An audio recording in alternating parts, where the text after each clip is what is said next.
Everyone, আজ দেখো আমি রাজমার রেসিপি তোমার সাথে শেয়ার করব। রাজমা বানানোর জন্য প্রথমে রাজমাগুলোকে সিদ্ধ করে নিয়েছিলাম, আর এদিকে আলুটা ভেজে নিয়েছি। আর দেখো পেঁয়াজ কেটে নিয়েছি, টমেটো ভেজে নিয়েছি। আর এদিকে আছে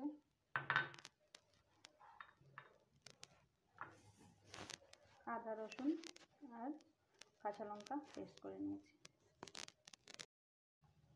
তেল দিয়ে দুটো তেজপাতা দিয়ে দিলাম, তারপর দিয়ে একটু গোটা জিরে,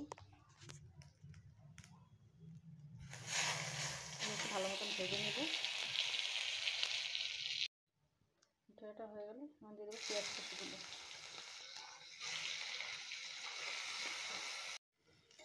পেঁয়াজগুলো দেখো এভাবে ভেজে নেব। এখন দিয়ে দেবো কেটে রাখা টমেটোগুলো।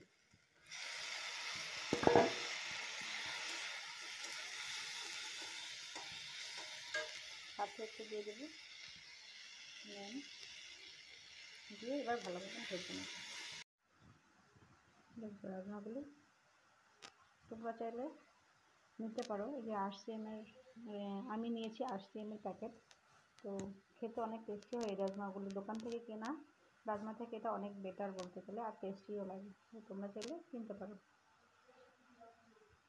ভেজে নিয়েছি, এবার দিয়ে দেবো হলুদ গুঁড়া, জিরে গুঁড়া,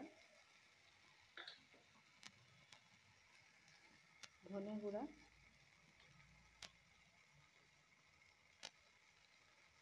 আর একটু লঙ্কার গুঁড়া। আমি কমই দিয়েছি, বেশি ঝাল হলে আবার আমাদের ঝালটা এত চলে না আমাদের বাড়িতে।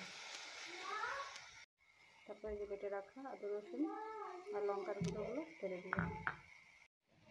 এবার দেখো আলুগুলোকে ঢেলে দেবো। মশলাটা ভালো মতন এইভাবে কষিয়ে নিয়েছি।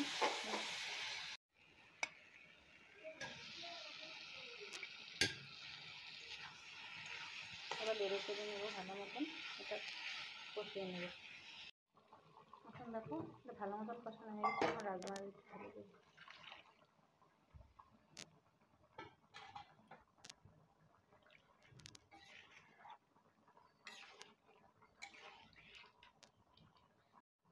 আমি জল সহ দিয়ে দিয়েছি, তোমরা চাইলে জলটা ছেঁকেও দিতে পারো।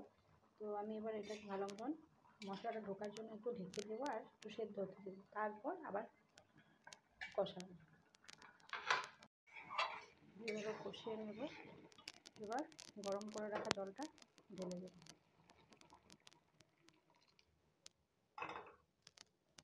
কিছুক্ষণ জাল হতে দেবো।